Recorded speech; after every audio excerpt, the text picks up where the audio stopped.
मैं home minister साहब के सामने बोल रहा हूँ। हमारे यहाँ एक लीडर होता है कि हम 70% मुस्लिम हैं, 30% हिंदू, हम इनको काट के भागीरथी में बहा देंगे। लेकिन एक दिन आएगा जब हम तुमको काट के भागीरथी में नहीं, जो भागीरथी हमारी माँ है, तुमको तुम्हारी जमीन के अंदर तुमको फेंकेंगे उधर। जैसे मिथुन दा ने अमित शाह जी के सामने बयान दिया, फिर तो वैसी बयानबाजियां चालू हो जाएगी, हमें काट के फेंकोगे तो हम तुम्हें वहां उठाकर काट के फेंकेंगे जहां से तुम आए हो लौट। वो बारूही नदी की बात कर रहे थे, वहां पर करेंगे। ये कौन सा जुल्म हो रहा है जिसमें एक मुसलमान लीडर उठकर और कह देता है कि जी हम तो 70% है इस एरिया में और हम तो 30% को काट के नदी में फेंक देंगे। ये डरा हुआ मुसलमान है, इसको डरा हुआ कहते हैं। मुझे तो समझ नहीं आ रही कि कौन सा डर खौफ है जिसमें बढ़ बढ़ के आप इस किस्म की धमकियां लगाते हैं। अभी एक मौलाना का वीडियो ट्विटर पे आया है, वो कह रहा है कि बद्रीनाथ भगवान जो है वो बद्रीनाथ भगवान है ही नहीं, वो मंदिर है ही नहीं बद्रीनाथ भगवान का, जो हजारों साल पुराना मंदिर है। कहता है कि वो मंदिर है ही नहीं है, वो बदरुद्दीन की दरगाह है जिसके ऊपर हिंदुओं ने कब्जा किया है। और मैं ऐलान करता हूँ, हिंदुओं को बताता हूँ कि इसको खाली करो, वरना हम जो है सारे मुसलमान कूच करेंगे और कब्जा करेंगे। आ जाओ, आओ, इंतजार कर रहे हैं बद्रीनाथ में बैठे। बिल्कुल। अगर हम इंडियंस लोगों की पावर देखें ना, वो पूरी दुनिया में अब बच भी रही है और लोग उनसे डरते भी हैं। किसी इंडियन को कोई हाथ नहीं लगा सकता, उन्हें पता अगर हमने इनको हाथ लगा दिया, इनका मोदी साहब उठ के आ जाएगा। अगर मोदी नहीं आएगा तो एस जयशंकर आ जाएंगे। तो उन लोगों बात करते हैं, अब मेरे ख्याल में लाशों के अंबार लग गए हैं, और अगर उन लाशों को सिर्फ रख दिया जाए तो रावलपिंडी से जो है लाहौर तक की जो मोटरवे है उसके ऊपर लाशें ही लाशें होंगी। 32,000 लोगों को शहीद कर दिया गया। जैसे बांग्लादेश की बात कर लें, अब उन्होंने वहां पे क्या कितना उद्यम मचाया हुआ है, लेकिन इनको क्या लगता है ये बच जाएंगे? कभी भी नहीं बचेंगे। इनको एक का बदला देना पड़ेगा जो वो वहां पे। नमस्कार दोस्तों, इस वक्त मिथुन चक्रवर्ती जो कि भारत के एक जाने माने एक्टर है, उनका एक वीडियो काफ़ी ज़्यादा वायरल हो रहा है पूरे पाकिस्तान की मीडिया में। और पाकिस्तानी जर्नलिस्ट इन स्टेटमेंट को सुन करके अपने छाती पीट रहे हैं और अपना माथा पकड़ के रो रहे हैं, क्योंकि दोस्तों रिसेंटली ही मिथुन चक्रवर्ती ने कहा कि जो भी मुसलमान कहते हैं कि वह भारतीय हिंदुओं का गला काट करके भागीरथी नदी में फेंकेंगे, तो उनका जवाब ये है कि हिंदू भी उन्हीं मुसलमानों का गला काट करके वहाँ फेंकेंगे जहाँ से वो मुसलमान भारत आए थे, यानी कि अरब देशों में। दरअसल दोस्तों, वेस्ट बंगाल के एक मुस्लिम मिनिस्टर ने बयान दिया है कि जिसमें उन्होंने कहा कि उनके ज़िला में जितने भी इस वक्त 70% मुसलमान हो चुके हैं और 30% हिंदू है, तो वे कह रहे हैं कि जो भी हिंदू बचे हुए हैं उनका गला काट करके भागीरथी नदी में फेंका जाएगा। तो इसका जवाब देते हुए मिथुन चक्रवर्ती कहते हैं कि हिंदू भी इसी तरह से मुसलमानों का गला काट करके वहाँ फेंकेंगे जहाँ से मुसलमान भारत आए थे, यानी कि अरब देशों में, क्योंकि हम हिंदू भागीरथी नदी को अपना माँ मानते हैं और उन्हें गंदा नहीं करना चाहते हैं।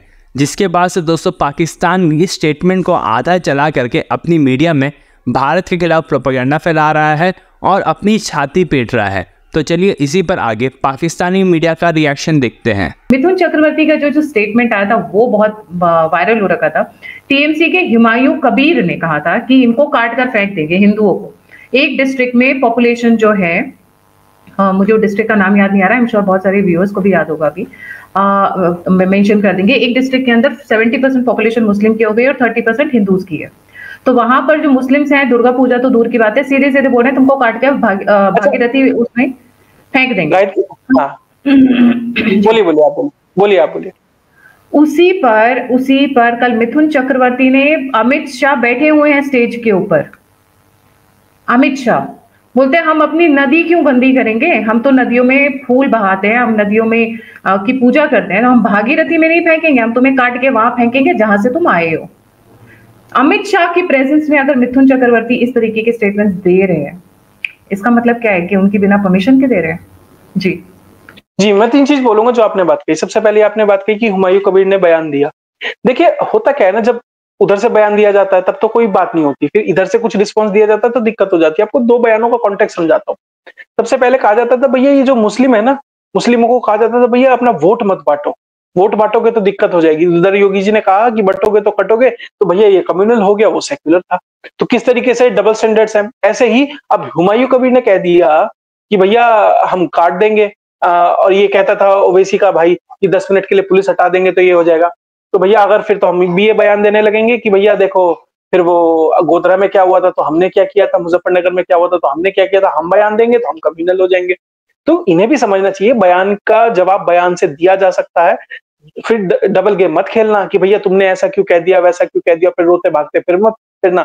इसलिए मैं कह रहा हूं बयान देने से पहले 100 बार समझना चाहिए, 100 बार सोचना चाहिए किसी को। हुमायूं कबीर जैसे जो भी लोग हो, ये जो भी छोटे भैया नेता है जो अपनी इमेज चमका रहे हैं ममता के सामने कि भैया तुम बयान दोगे तो बयान देने पे फिर तुम तो 20 करोड़ दोगे, हम 140 करोड़ देंगे, तो हमारा बयान तो 7 गुना ज्यादा भारी पड़ेगा ना फिर। जी, एक इंटरेस्टिंग स्टेटमेंट उन्होंने और दिया था और उन्होंने उसी के साथ बहुत सारे युवाओं को आमंत्रित किया। कहते हैं कि आगे जो लड़ाई होने वाली है उसके लिए मुझे ऐसे फौजी चाहिए, ऐसे बंदे चाहिए, ऐसे युवा चाहिए जो सीने पे गोली खाने के लिए तैयार हो सनातन के लिए, हिंदू धर्म के लिए। तो अब ये जो लड़ाई है वो खुल्लम खुल्ला आमने सामने की आ चुकी है। सो ये खुल्लम खुल्ला चल रहा है, अब जो पहले पीछे पर्दे पे चल रहा था वो खुल्लम खुल्ला। जी शिवम, वाइंडिंग अप कमेंट्स। पर्दे के पीछे चल रहा था तो हमारी गलती थी ना, ये जो कबूतर की तरह आग मूंद के तो हम बैठे हुए थे लोग कि तो वो 4 जून को चांटा लगा के बिल्ली ने मारा पंजा, 4 जून को खुल गई आंखें, तभी तो आ रहे हैं सब निकल के। ये तो सर्वविदित है भैया, सबको पता है, आज से नहीं पता, कई सौ सालों से पता है कि ये चीजें हैं। लेकिन ठीक है, आपको एजुकेशन सिस्टम बना दिया, सेक्युलरवाद और कॉन्स्टिट्यूशन और पता नहीं क्या क्या ये आडंबर रचा दिए। कितने दिन सेफ्टी वॉल की तरह काम किया इसने, 70 साल। उसके बाद तो सबको असलियत पता लग गई ना, सब आ गए खुल के सामने। अब सबको पता है, कब तक छुपाएंगे भैया, कब तक नाटक करोगे, कभी तो सामने आना था, वो आ रहा है।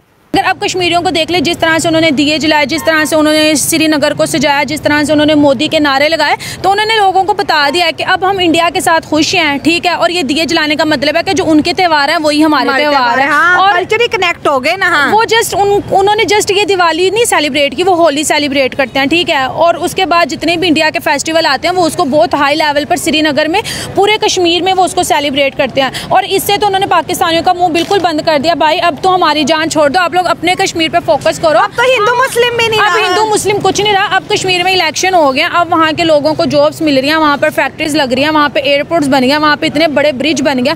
अब तुम लोगों ने कश्मीरियों से क्या लेना, उनकी जान छोड़ो, अपने लोगों पे फोकस करो कि वो किस मुश्किल में है। हाँ, उमर अब्दुल्ला और फारूक अब्दुल्ला की बात करें तो उन्हीं के पार्टी में से उनका कहना था कि भाई कश्मीर पाकिस्तान नहीं बनेगा। तो ये कश्मीर की लीडरशिप कह रही है, उमर अब्दुल्ला कह रहे हैं। ये वो लोग हैं जो पहले चाहते थे कि कश्मीर पाकिस्तान बन जाए, जो बहुत हाई लेवल के दंगे वगैरह वहाँ पे करते थे। अब उन लोगों को भी पता चल गया, अगर हम अपना इमेज कश्मीर के लोगों के सामने बेहतर करना चाहते हैं तो हमें अब इन्हीं की जुबान बोलनी पड़ेगी जो पूरे कश्मीरी बोल रहे हैं। और ये मैं बोलूँगी, ये इतना जो बिल्कुल एकदम चेंज आया ना कश्मीर में, ये सिर्फ एक लीडर की वजह से है। और आपको पता है वो कौन है, वो मोदी साहब है। क्योंकि उनके आने से पहले तो वही दंगे फसाद चलते थे, लोगों की जाने जाती थी। लेकिन यहाँ पे ये भी तो कहा जाता है कि हिंदू का त्योहार मुसलमान नहीं मना सकते। सऊदी अरब ने इस दफा जो है दिवाली मनाई, यूएई के अंदर तो हर साल आपको पता है बहुत शानदार दिवाली मनाई जाती है। उसे क्या बोलते हैं, इंडिपेंडेंस डे को इतना अच्छा सेलिब्रेट करते हैं और हमारे वालों को वो सेलिब्रेट ही नहीं करते। और जस्ट यूएई उनका दिवाली सेलिब्रेट नहीं की, इवन के अमेरिका तक ने उनकी दिवाली को सेलिब्रेट, और उन्होंने एक हॉलीडे अनाउंस कर दिया कि पूरे अमेरिका में छुट्टी है। भाई ये बहुत बड़ी बात होती है। ये फेस्टिवल पे तभी छुट्टी दी जाती है जब हमारे अपने कंट्री के फेस्टिवल होते हैं, उस पर हॉलीडे अनाउंस हो जाती है। लेकिन एक दूसरी कंट्री के लिए आप अपनी कंट्री में, दूसरी कंट्री, दूसरा रिलीजन, और उसके लिए जो है अंग्रेज लोग, और वो भी अंग्रेज लोग। अगर हम ये अमेरिका की बात करें तो व्हाइट हाउस में किसी इंडिया को आने की परमिशन नहीं दी जाती थी कि नहीं यहाँ पर जस्ट वही लोग आएंगे जिनको हम आने की परमिशन देंगे। लेकिन अब अगर हम इंडियंस लोगों की पावर देखें ना, वो पूरी दुनिया में अब बच भी रही है और लोग उनसे डरते भी हैं। किसी इंडियन को कोई हाथ नहीं लगा सकता, उन्हें पता अगर हमने इनको हाथ लगा दिया इनका मोदी साहब उठ के आ जाएगा।